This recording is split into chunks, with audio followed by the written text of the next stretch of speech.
Good evening and welcome to Poland Daily. I'm Nicholas Richardson and this is the news. On the 11th of November, Poland will officially enter the United States visa waiver program. From that date, Poles will be able to travel to the United States for tourist and business purposes without visa formalities. Polish President Andrzej Duda and the American ambassador to Poland, Georgette Mosbacher, announced this decision today. Bardzo serdecznie dziękuję panu prezydentowi Donaldowi Trumpowi. I would like to thank Mr. Trump, who promised a year ago that Poland would join the United States visa waiver program. I would also like to thank Mrs. Mosbacher for her engagement and treating this matter very seriously. I would like to thank my compatriots who engaged in this matter.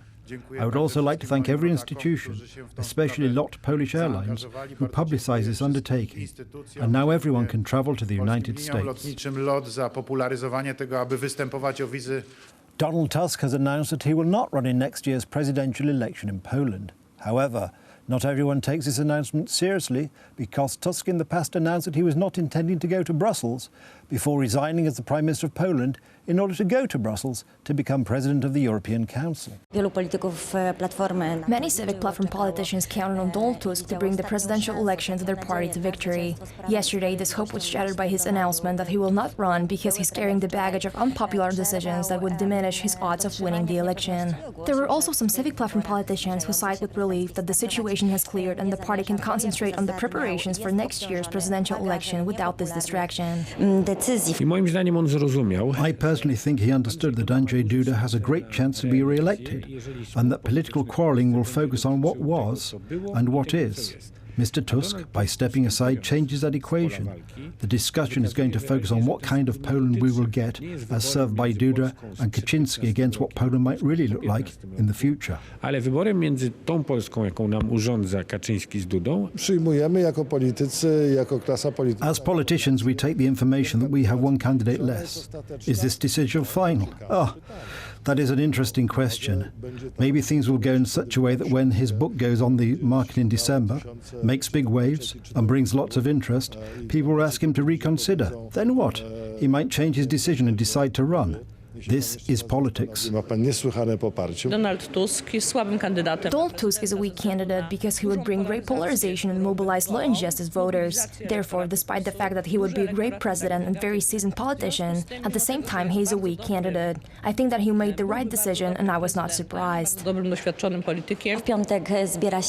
This Friday, the Civic Platform Political Committee will gather to discuss how the party will select their presidential candidate. There is a novel idea on the Polish political scene to run a primary election within the party, but many politicians say that there is no time for that. It looks as though each group of the Civic Coalition will present their own candidate. Prime Minister Morawieckis' government met today for the final time in this parliamentary term. It has been calculated that Morawieckis' cabinet, which was established in December 2017, has worked for over 1 million minutes. The Prime Minister spoke about those million minutes in his opening remarks to the cabinet. Ladies and gentlemen, this passing term of office must have been for many of you a time of hard work and long nights, as required by the needs of our country. We worked very hard for the last 2 years. Someone counted that we worked for over 1 million minutes. I wish to thank you for every minute and every hour of it. I'm also very happy that all the ministers cooperated with each other, despite their own matters and issues. It's very important for the proper functioning of the country. We managed to create a team which gets better and better at working with other departments. To stress the progress we've made, I wish to bring to your attention the numbers prepared by Eurostat, a European pollster. The approval level for this government 4 years ago, in 2014 to be precise, was at 14%. Today it's at 41%. It's above the European average, and it's the quickest rise among all the EU countries. Our society gave you the best thank you for your work that we could ask. We return to the United Kingdom, where today Parliament was dissolved by Queen Elizabeth at the request of Prime Minister Boris Johnson. This follows Parliament having voted for an early general election, which will be held on the 12th of December, the first December general election since 1923. I've just been to see Her Majesty the Queen earlier on, and she agreed to dissolve Parliament for an election. And I want you to know, of course, that I don't want an early election, and no one much wants to have an election in December, but we've got to the stage where we have no choice because our Parliament is paralysed, it's been stuck in a rut.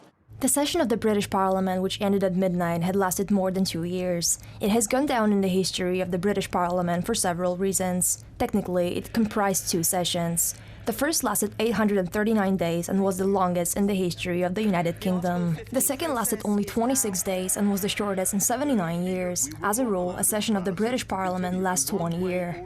For the first time in 37 years, members of the House of Commons met on Saturday. The session also went down in history for the number of female MPs. The September prorogation of Parliament will also go down in history as the first ever to have been held to be unlawful by a court. However, the most notable feature of this Parliament has been the endless deliberations on Brexit. The new British Parliament will meet for the first time after the elections on Monday, December 16th.